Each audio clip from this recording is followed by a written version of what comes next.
আসসালামু আলাইকুম। অনেক দিন ধরেই দোয়া করে যাচ্ছেন ভালোবাসার মানুষকে হালালভাবে পাওয়ার জন্য। কিন্তু আল্লাহ অপেক্ষাই করাচ্ছেন। আল্লাহ পরীক্ষা করছেন। তাহাজ্জুদের দোয়া করছেন। তারপরেও আল্লাহ পরীক্ষা যেন আরও বাড়িয়েই দিচ্ছেন। আল্লাহ তোমাকে এই কষ্টের পর এত কিছু দিবেন যে তুমি কখনো কল্পনাও করনি। যে মানুষটাকে তুমি তাহাজ্জুদের দোয়ায় চাইছো, কান্না করে করে চাইছো, এত ভালোবাসো তুমি তাকে, সে কি তোমাকে ভালোবাসে? সে কি তোমাকে দোয়া করে চায়? আচ্ছা, এই সব কিছু কি বোঝার কোনো উপায় আছে? সে আমাকে মনে করছে কিনা, সে আমাকে ভালোবাসে কিনা? আমি বলবো হ্যাঁ আছে। আজকে আমি তোমাদের সেই বিষয় নিয়েই কথা বলবো। আজকে আমি 8টা সাইন বলবো যে সে তোমাকে মনে করে এবং সে তোমাকে ভালোবাসে। আল্লাহ তাআলা সত্যি স্বপ্নের সাথে কিছু ইশারাও দেন, যাতে বোঝা যায় যে তুমি যাকে চাইছো সেও তোমাকে দোয়ায় চায়, সেও তোমাকে ভালোবাসে।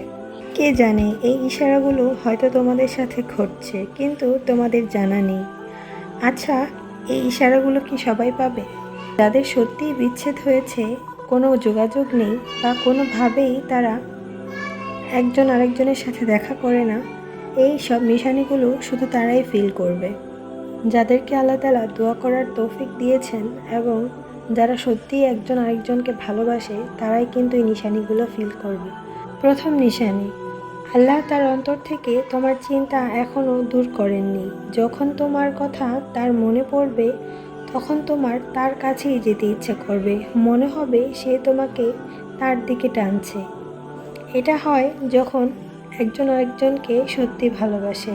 কিন্তু পরিস্থিতির শিকার বা আল্লাহ তাআলার পরীক্ষায় তোমরা এখন আলাদা। তাই যখন তোমার সাথে এরকমটা হবে, তখন তুমি বুঝে নিও যে সেও তোমাকে ভালোবাসে, তোমাকে মনে করে। দ্বিতীয় নিশানিটি হলো, যখন তুমি অনেক বেশি ইবাদত করবে, কান্না করে আল্লাহর কাছে বলবে, তখন তার স্বপ্ন আল্লাহ তোমাকে দেখাবেন। তোমাকে শান্তি দেওয়ার জন্য আল্লাহ তোমাকে তার স্বপ্নগুলো দেখাবেন। সে হয়তো পরিস্থিতির শিকার, তাই তোমার সাথে কোনো যোগাযোগ নেই, কিন্তু সে তোমাকে মনে করে, সে তোমাকে চায়, আর সেই জন্যই তোমাকে আল্লাহ তাআলা স্বপ্নে দেখান। কারণ তুমি যে তাকে পাওয়ার জন্য দোয়া করছো, এবং আল্লাহ তাআলা শীঘ্রই তোমাকে তোমার প্রিয় মানুষটার সাথে মিলিয়ে দিবেন। এটা একটা সাইন যে সেও তোমাকে মনে করে। তৃতীয় নিশানিটি হচ্ছে, দুইজনের মধ্যে সত্যিকারের ভালোবাসা আছে। একজন আরেকজনকে খুব ভালোবাসে, কিন্তু আল্লাহর পরীক্ষার জন্য তারা আলাদা হয়েছে, আর তুমি জানো না যে সে কোথায় আছে। তখন এমনটা হবে তোমার সাথে, তোমার মুড সুইং হবে, মনে হবে তোমার বডিতে প্রাণ নেই, কোনো কিছুই ভালো লাগবে না। এমন নয় যে তুমি কান্না করবে, তুমি কাঁদবে না, তোমার সব কিছু ঠিকঠাকই চলছিল, হঠাৎ করেই তোমার বডিতে যেমন মনে হবে প্রাণটাই নেই। তুমি নিস্তেজ অনুভব করবে। তোমার প্রিয় মানুষটা যখন তোমাকে মনে করে, তখন তুমি হঠাৎ করেই এমন হয়ে যাবে। আর এটা আল্লাহই করেন, আর এটা তোমার প্রিয় মানুষে তোমাকে ভালোবাসারই একটা ইশারা। 4 নম্বর সাইনটা হলো, কোনো কিছুর মধ্যে তার নাম সামনে এসে পড়া। তুমি যতই তাকে ভুলতে চেষ্টা করো না কেন, কিন্তু হঠাৎ করেই তার নাম কোথা থেকে যেন সামনে এসে পড়ে। এটাও একটা ইশারা যে সে তোমাকে মনে করে আর এখনও ভালোবাসে। 5 নম্বর ইশারাটি হচ্ছে, কখনো কখনো মনে হবে সে তোমার সাথেই আছে, তাকে অনুভব করা। কখনো কখনো এরকমটা হবে সে তোমার পাশেই আছে, মানে তুমি তার প্রেজেন্সটা ফিল করতে পারবে।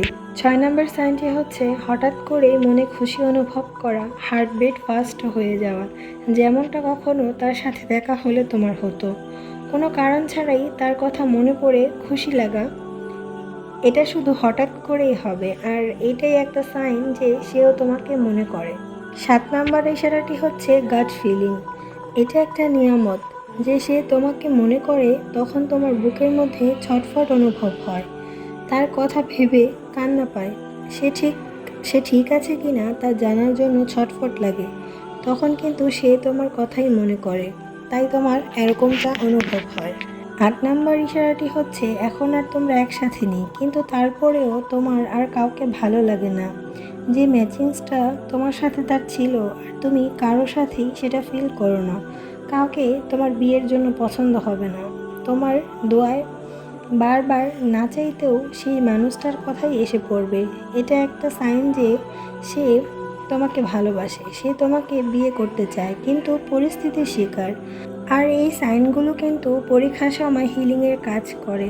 আমরা অনেক সময় বুঝতে পারি না এমন কেন হচ্ছে। যদি জানতাম তাহলে আমরা একটু পেরেশান কম হতাম, কারণ আল্লাহ তাআলা আমাদেরকে ইশারা দিয়ে বোঝাচ্ছেন যে তুমি তার জন্য দোয়া করছো, সেও তোমাকে মনে করে, সেও তোমাকে ভালোবাসে।